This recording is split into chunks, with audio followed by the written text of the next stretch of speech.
नमस्कार, स्वागत है आपका महाराष्ट्र फाइल्स में और मैं हूं आपके साथ वक्ता।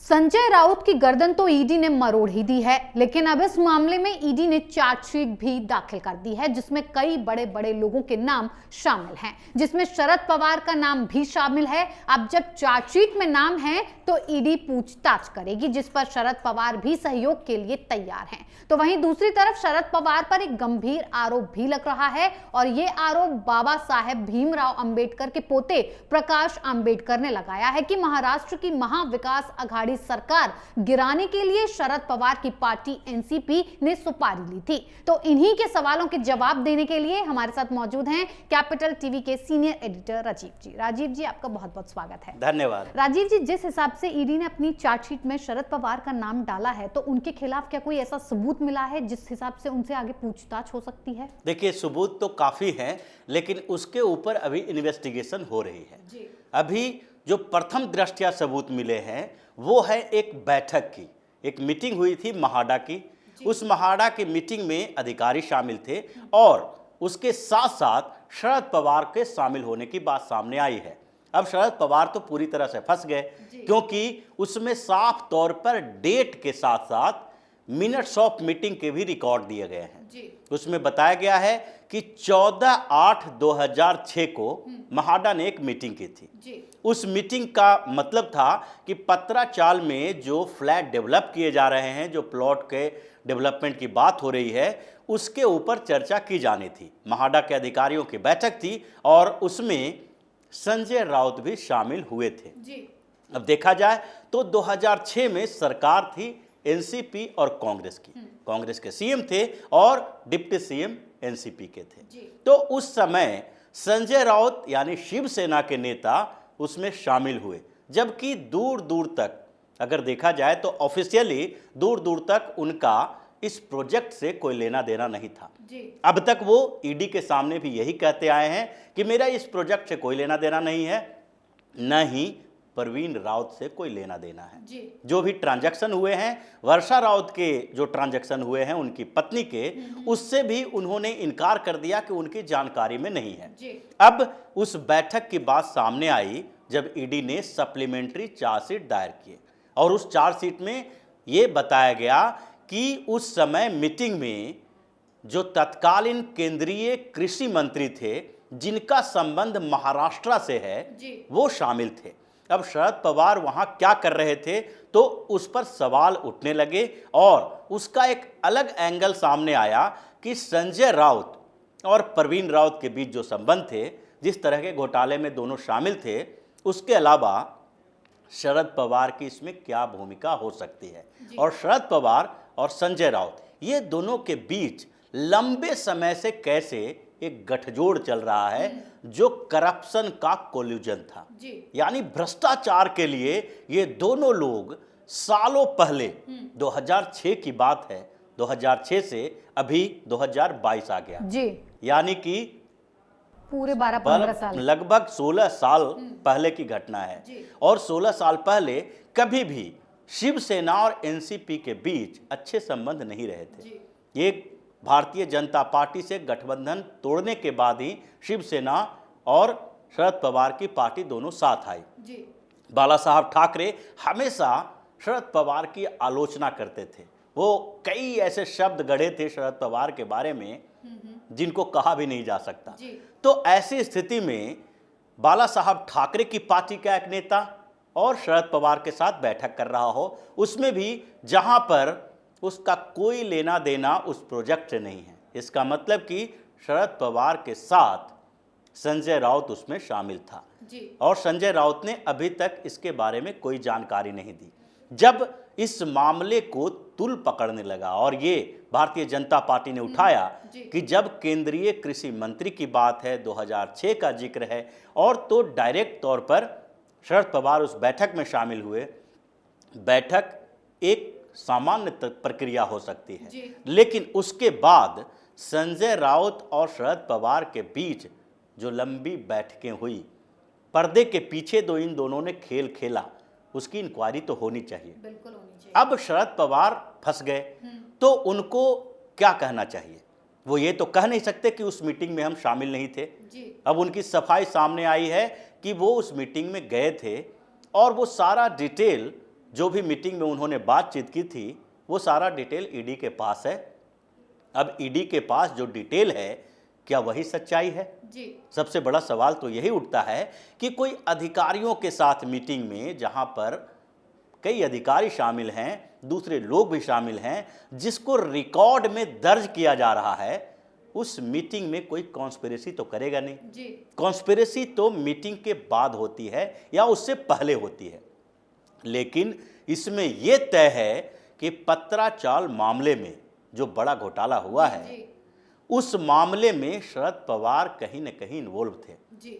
उनके पास भी एक खबर थी कि वहां पर जो होगा, जो प्रोजेक्ट दिए जा रहे हैं, उसमें कमीशन में उनका भी हिस्सा होना चाहिए। जी। कांग्रेस और एनसीपी की सरकार थी और एनसीपी जब गठबंधन की सरकार वहां पर बनाती है तो वैसे में एनसीपी का कोई भी नेता कोई भी डिसीजन शरद पवार के बिना नहीं ले सकता। जी। इस बार भी जब सरकार बनी उद्धव ठाकरे के साथ तो क्या हुआ, हर बार कोई भी डिसीजन शरद पवार ही लेते थे। जी बिल्कुल।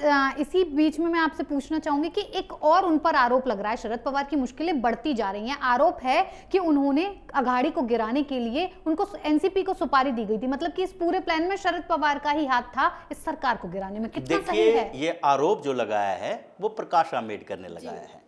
वो भी एक नेता हैं और राजनीति के दूसरे तरीके से वो काम कर रहे हैं। शरद पवार और भारतीय जनता पार्टी के बीच संबंधों की बात कर रहे हैं, लेकिन इसमें सच्चाई तो है। वो अभी जो गठबंधन तोड़ने की या सरकार गिराने का जो वजह बता रहे हैं वो वजह गलत हो सकती है, लेकिन ये गलत नहीं है कि शरद पवार किसी भी स्तर पर ये नहीं चाहते थे कि उद्धव ठाकरे सीएम का पद जो लिए हुए हैं वो 5 सालों तक चीफ मिनिस्टर रह सके। जी। शरद पवार ये कांग्रेस के धड़े से आए हैं और कांग्रेस की वो कॉन्स्पिरेसी से अपने पार्टी भी चला रहे हैं जो कांग्रेस ने हमेशा से किया। जी। कांग्रेस के गठबंधन का इतिहास अगर देखेंगे तो हमेशा दिखाई पड़ेगा कि कांग्रेस अगर किसी से गठबंधन करती है तो इसका मतलब होता है कि वो तत्कालिक फायदा उठा रही है और एक लॉन्ग टर्म एजेंडा भी सेट कर रही है। जी। जब केंद्र में कांग्रेस की सरकार डगमगाने लगी, जब दूसरी पार्टियां आने लगी और उसके बाद जब इंदिरा गांधी के खिलाफ इतना बड़ा आंदोलन उठा, जेपी आंदोलन चला और फिर जनता पार्टी बनी, सारी छोटी छोटी पार्टियों ने एकजुट होकर इंदिरा गांधी के खिलाफ मोर्चा खोला और एक पार्टी में शामिल हो गए। यहां तक कि उस समय जनसंघ और कम्युनिस्ट पार्टी इंदिरा गांधी के खिलाफ एक प्लेटफॉर्म पे आ गई, जो दोनों धूर विरोधी विचारधारा वाली पार्टी है। और उसके बाद जो सरकार बनी, मोरारजी देसाई प्रधानमंत्री बने, तो उस समय भी क्या हुआ, चौधरी चरण सिंह को तोड़ने में कांग्रेस का हाथ था। लेकिन कांग्रेस ने क्या किया, चौधरी चरण सिंह को प्रधानमंत्री बनाने के बाद वो लोकसभा का मुंह भी नहीं देख पाए और उनकी सरकार गिर गई। कुछ ऐसी स्थिति वीपी सिंह जब प्रधानमंत्री बने तो हुई। कांग्रेस ने वीपी सिंह को साइड करने के लिए चंद्रशेखर को खड़ा कर दिया, चंद्रशेखर के साथ गठबंधन किया और उसके बाद चंद्रशेखर से समर्थन वापस लेके सरकार गिरा दी। अब ये जो कॉन्स्पिरेसी का इतिहास रहा है कांग्रेस का, और उसी धड़े से, उसी कांग्रेस से शरद पवार ने भी अपनी राजनीतिक जीवन की शुरुआत की थी, राजनीति किए और वहीं से सीख कर आए। अब महाराष्ट्र के पॉलिटिक्स को देखेंगे तो महाराष्ट्र में जो नेशनल पार्टी है वो कांग्रेस और भारतीय जनता पार्टी, लेकिन दूसरी तरफ शिवसेना और एनसीपी सबसे बड़ी रीजनल पार्टी है। एनसीपी को सबसे ज्यादा खतरा शिवसेना से है। अगर भारतीय जनता पार्टी और कांग्रेस को देखा जाए तो वो नेशनल पार्टी है, महाराष्ट्र में अपने उतनी ही ताकत लगाती है, लेकिन इन दोनों का अस्तित्व भी महाराष्ट्र से चलता है। अब कैसे शरद पवार जो इतने बड़े पॉलिटिशियन माने जाते हैं शिवसेना को बढ़ने देंगे? तो वो चाहते ही नहीं है कि शिवसेना किसी भी तरह से मजबूत हो। अगर 5 साल तक लगातार उद्धव ठाकरे सीएम रहेंगे और उनके नेतृत्व में सरकार चलेगी तो ऐसे में शिवसेना थोड़ा मजबूत ही होती पहले की अपेक्षा। तो इस तरह से उनको लगा कि ऐसा गच्चा दिया जाए उद्धव ठाकरे को कि फिर उद्धव ठाकरे उठ न पाए और शिवसेना के बिखरने में भारतीय जनता पार्टी की बात की जाती है, लेकिन सबसे बड़ी भूमिका शरद पवार की रही है। शरद पवार ने शिवसेना को ऐसा बना दिया और उद्धव ठाकरे को अपने पीछे चलने पर मजबूर कर दिया कि उद्धव ठाकरे हर फैसला शरद पवार के इशारों पर लेते थे। तो ऐसे में वो जो कॉन्स्पिरेसी थी वही थी कि उद्धव ठाकरे को एनसीपी का एक तरह से अनऑफिशियल मेंबर बना दो। एनसीपी यानी शरद पवार के इशारे पे वो काम करें और महाराष्ट्र में परसेप्शन हो कि उद्धव ठाकरे और शरद पवार दोनों अलग अलग नहीं हैं, एक ही हैं, विचारधारा एक हो जाएगी। यानी कि सो कॉल्ड सेकुलर विचारधारा जो है वो शरद पवार की, कांग्रेस की और वही उद्धव ठाकरे ने अपना लिया। तो ऐसे में शिवसेना में विस्फोट होना लाजमी है। जैसा कि पहले भी शरद पवार ने अपने एक जीवनी में भी जिक्र किया है इस बात का कि वो चाहते थे कि भारतीय जनता पार्टी और शिवसेना का गठबंधन टूटे, शिवसेना से उसकी दूरी बढ़े। इसके लिए 2014 में जब भारतीय जनता पार्टी सबसे बड़ी पार्टी बनी तो उस समय जब शिवसेना ने समर्थन देने से मना कर दिया तो भारतीय जनता पार्टी को परोक्ष तौर पर एनसीपी ने समर्थन दिया सरकार बनाने के लिए और भाजपा की अल्पमत की सरकार बनी। लेकिन इनकी कॉन्स्पिरेसी फेल हो गई जब शिवसेना फिर से भाजपा के साथ गठबंधन बना ली। लेकिन इस बार उन्होंने ऐसा गेम किया जिसे उद्धव ठाकरे समझ नहीं पाए और वैचारिक मतभेद शिवसेना के अंदर ऐसा हुआ कि विस्फोटक स्थिति हो गई। एकनाथ शिंदे ने सारे विधायकों को अपने साथ कर लिया। तो कहीं ना कहीं शरद पवार की बड़ी भूमिका अघाड़ी सरकार गिराने में है, लेकिन प्रकाश अंबेडकर ये असली वजह नहीं बता सकते क्योंकि उनका टारगेट शरद पवार और भारतीय जनता पार्टी है। तो असली वजह को उन्होंने छुपा लिया और इसमें जो सामान्य तरीके से उनको पॉलिटिकल माइलेज मिलने वाली, फायदा मिलने वाली वजह थी, उसको सामने लाया कि शरद पवार और भारतीय जनता पार्टी में कोई ऐसे पैक्ट हैं जिसके कारण शिवसेना को इन्हें तोड़ दिया और अघाड़ी की सरकार गिरा दी। जबकि लोगों को सब कुछ पता है, ये दिखाई पड़ रहा है कि शरद पवार के साथ अगर भाजपा के संबंध वैसे होते तो शरद पवार का पूरा परिवार भ्रष्टाचार में फंसा कैसे होता, ईडी और सीबीआई के छापे कैसे पड़ते और शरद पवार का अभी जो पत्राचाल मामले में भी नाम सामने आया है वो सप्लीमेंट्री चार्जशीट में ईडी का उनका नाम कैसे आता। तो ये सारी स्थितियां स्पष्ट है और शरद पवार की स्थिति भी उसी तरीके से अब फंसी हुई है कि वो अब इसके अलावा कुछ कह ही नहीं सकते हैं कि वो ईडी को कोऑपरेट करने के लिए तैयार हैं। जी बिल्कुल राजीव जी, जैसा कि आपने कहा कि शरद पवार बहुत बड़े पॉलिटिशियन हैं, वो अपनी अच्छी तरीके से राजनीति करना जानते हैं, लेकिन इस वक्त वो बीजेपी से काफी डरे हुए हैं। जब से निर्मला सीतारमण उनकी सीट पर बारामती उनके क्षेत्र में पहुंची हैं, वो कह रहे हैं अगर भाजपा 1-1 लाख रुपए भी वोटर्स को देगी तो भी ये सीट जाने वाली नहीं है। ऐसा क्यों? क्योंकि शरद पवार एक माहिर पॉलिटिशियन तो हैं, लेकिन समय के साथ लोकप्रियता में कमी आती है और स्थितियां अब उनके पक्ष में नहीं रही है।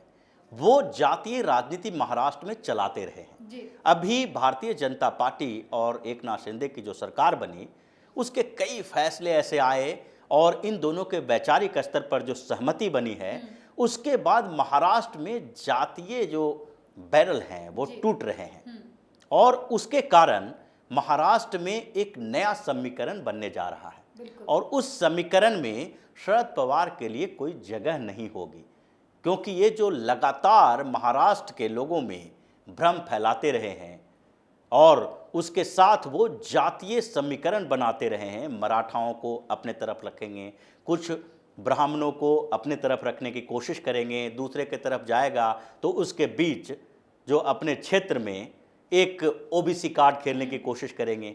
तो ये सारे जो समीकरण उन्होंने इतने दिनों में बनाया था अब ध्वस्त हुआ है और इसलिए बारामती में जो भारतीय जनता पार्टी की पहुंच है, जो ये वहां पर केंद्रीय मंत्री जा रही हैं, इसका मतलब है कि भारतीय जनता पार्टी अब उनके गढ़ पर हमला करने वाली है।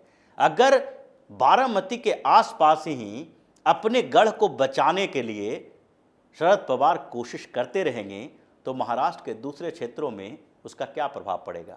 तो इसलिए सबसे पहले जड़ पर हमला करने की कोशिश भाजपा कर रही है ताकि जो तनाव फुनगियाँ हैं वो अपने आप गिर के चली जाएगी और फिर शरद पवार अगले जो भी चुनाव होंगे, क्योंकि पिछले जो कुछ लोकल बॉडी चुनाव हुए हैं उसमें शरद पवार ने देख लिया कि उनकी क्या औकात रही है।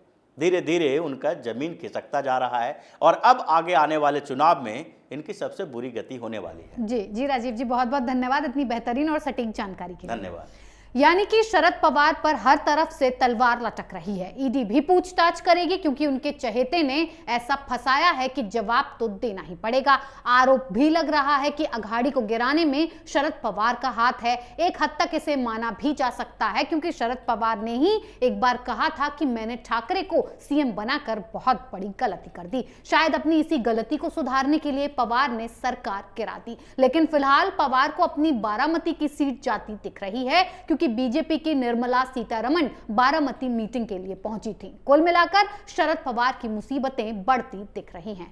फिर किसी और मुद्दे के साथ हाजिर होंगे। बने रहिए कैपिटल टीवी के साथ। नमस्कार।